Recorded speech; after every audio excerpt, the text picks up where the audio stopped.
foofu rek. day indiwaat suñu waxu émission bi passé. maanaam ñoom ñi fi nekk. ils sont archaïques. mais nag am na point mu bëggoon nga may ñu ko de. bu dee ku ne 2 minutes. ayca bismillah mooy tukkim Ousmane Sonko ca France parce que dama gis constance boo xamante ne. Adama mi toog Maada Fall. moom c'est un panafricaniste. mais ku xam géopolitique. ba muy yàgg wax ne Ousmane Sonko war na dem France yàgg na. y a des vidéos yoo xamante ne mi ngi ak moom. mais tout le temps discours am moo tax nañ bàyyi bu def discours rek ñu critiqué ko saaga ko fekk am na lu mu xam. parce que man toog naa fii ne Ousmane Sonko d'accord ma ci demoon France bi Samba toog fii ne ma non ma ne ko ay njaacaar la àndal mais pexeem France qui a assassiné 22 chefs d'État africains. ku ci mujj mooy Kadhafi. man bugguma Ousmane Sonko dem France ak fa mu war a dem mais ma gis aussi nga def ci sortie boo xamante ne sortie bu am solo la. ba gars yi di ko partagé ñeneen ñi la critiqué sax ndax li nga wax ne Ousmane Sonko warutoon dem France mais man dama gëm ne warul dem France. Mass. dëgg la maa lay jërëjëfal sax ci li nga dugg ci loolu. parce que loolu dafa am lu ma si njëkk a déplorer avant tout. Sénégal fii maanaam boo waxee sa xalaat rek bu wutee xalaatu ñañu yaakaar ne ñooy kilifa rek gars yi duñu la déglu en fait. li ñu njëkk a def mooy dañ lay saaga te loolu lu may déplorer la. man daanaka man saaga yi sax je parce que Macky Sall fi la nekkoon ñuy wax suñu xalaat xam nga keneen ak keneen fi la nekkoon ñuy wax suñu xalaat lu taxoon ma ne. bëgguma président Ousmane Sonko dem France parce que dama ko argumenté woon ma ne. ñetti mbir moo tax. premier mbir bi mooy il faut nga comprendre France africaine nu muy doxee France nu muy doxee. premièrement bi dañ ne président Ousmane Sonko day dem France lan lay dem day dem ci séminaire intergouvernemental. bu jógee ci séminaire intergouvernemental boobu noonu en même moment biir France day demaale ci benn sommet kii bu ñuy wax BIG. nga xam ne banque français yi ñoo ko organisé ma ne déjà dem ci séminaire international bi jógee fii dem ba France d'accord ma ci bu ma sañoon du dem lu tax parce que déjà séminaire ba ma ko njëkkee wax gars yi dañ ne way non il faut mu dem parce que il faut ñu dem renégocier waat contrat yeeg genre affaire yooyu noonu. man leen non séminaire intergouvernemental du renégocier contrat séminaire intergouvernemental mi ngi mel ne nan laa ko mën a waxee mooy. échange de bons procédés la entre deux gouvernements c'est-à-dire que ne mi ngi mel ne Matar ma ne la. man sama kër nii laa koy doxalee nii lañ koy doxalee jigéen ñi nii la ñuy toggee ceebu jën xam nga xale yi nii lañ leen di yore nga ne non yow sa kër ni ñu dajaloo man la man nii laay defee nga ne ah yow tamit nii laay defee mën naa am sa defin moo gën sama defin nañu jël sa defin te loolu France daf ko instauré woon sur tous les pays yi nga xam ne da leen a jox franc CFA c'était une manière de contrôler yow tous les 6 mois nga ñëw wax la nga def sa dëkk.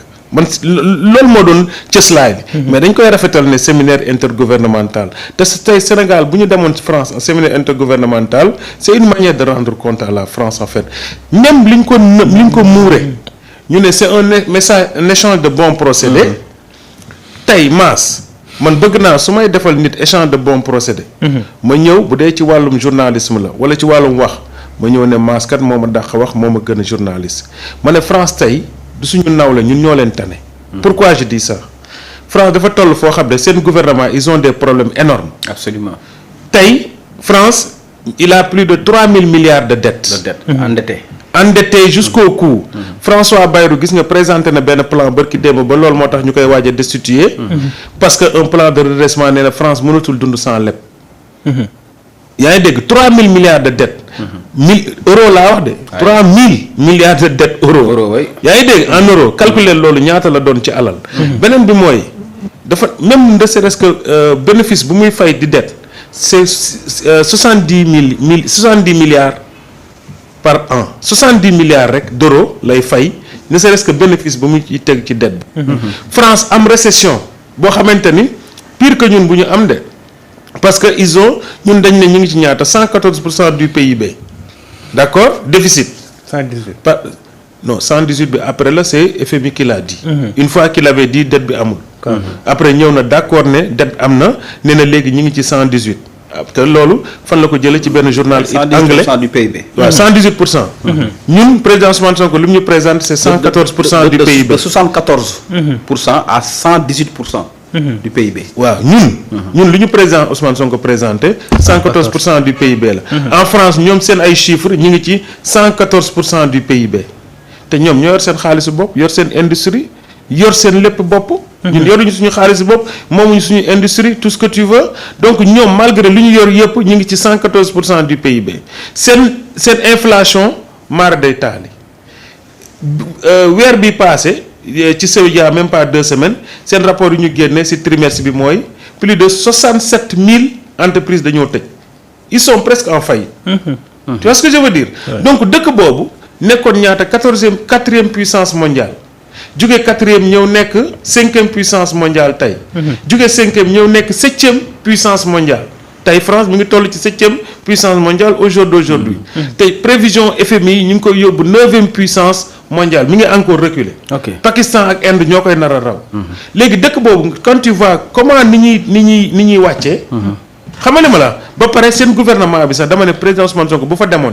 est-ce que dina fa fekk François Bayrou en tant que premier ministre parce que boobu moytul le discours dañ koy wàccee prochainement changé nañ ci seen nguur gi ñetti premier ministre 4 gouvernements. waddal nañ ko d'accord. donc un pays bu nga xamante ne ñoom ils sont endettés jusqu'au cou ñoom tanewuñ la. waaw waaye léegi ñoom lu ñu lay jàngal. dara ñeente. échange de bons procédés boobu noonu j'aurais préféré Sénégal tey dem Corée du Sud. xam nga dem Japon les pays yi nga xam ne ñooy yéeg. wala ay Iran. xam nga dëkk yi yéeg nga dem def ak ñoom échange de bons procédés def ak ñoom séminaire intergouvernemental. seen gouvernement wan la ñoom ni ñuy liggéey yow nga wane ngeen def seen séminaire intergouvernemental. moo gën réew moo xam ne.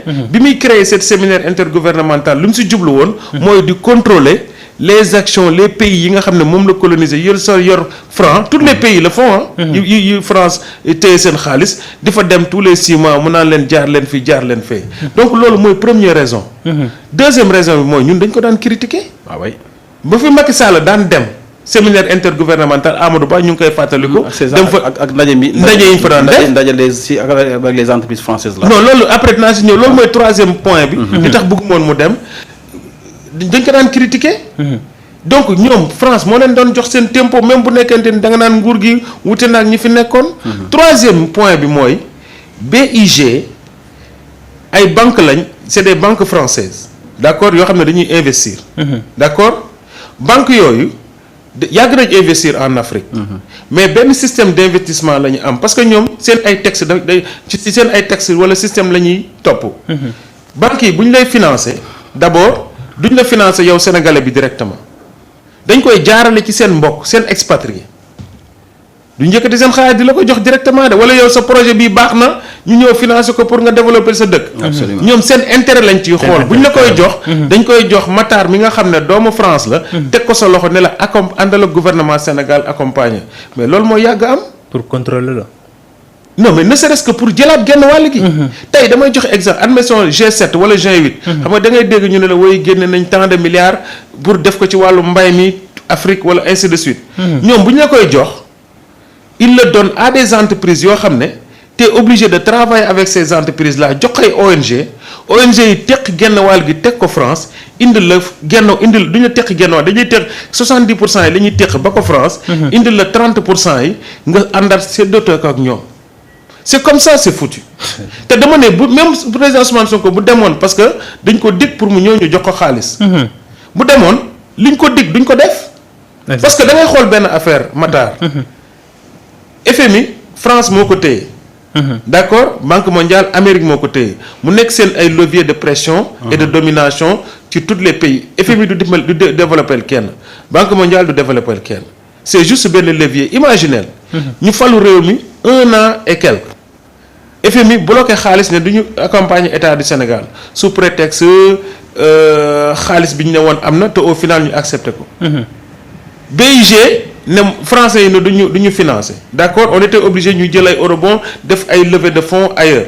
xam nga li ma la. di ñu démerder autrement dund nañ ci loolu.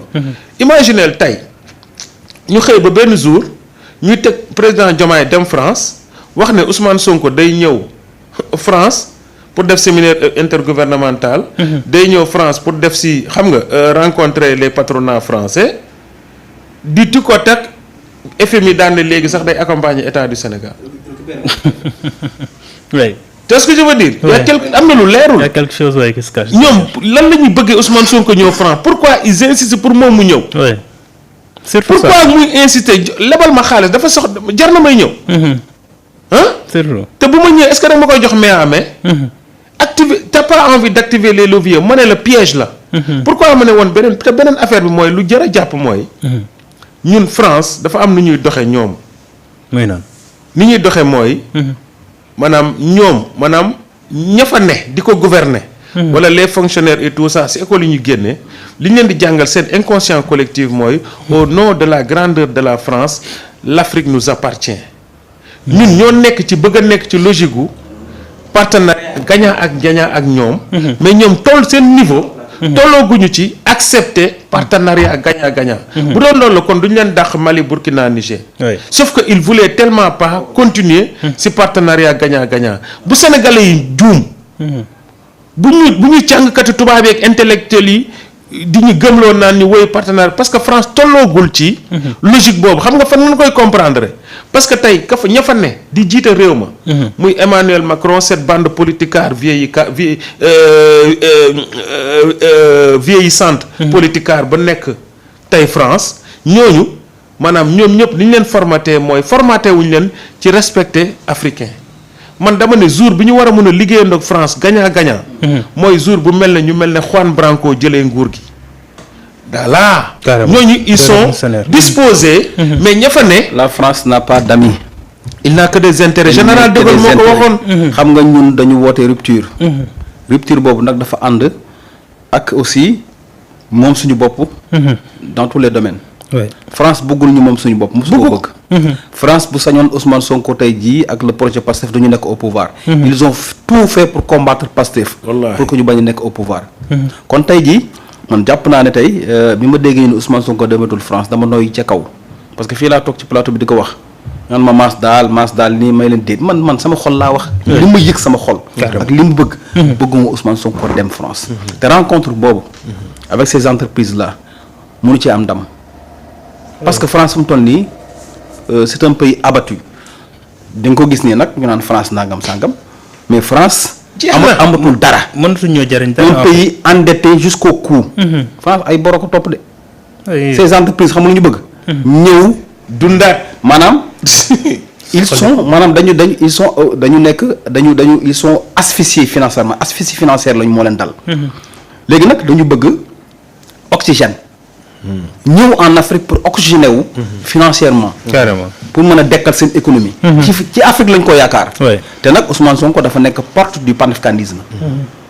attention Ousmane Sonko dafa am lu mu incarné bi mu nekkee ci opposition bi. nekk une porte pour le panafricanisme et la souveraineté. nekk koo xam Afrique dañ koy xoole tey jii beneen dëkk mën na def leneen de. mu nooy mais Sénégal. ah non duñ ko baal. am na solo.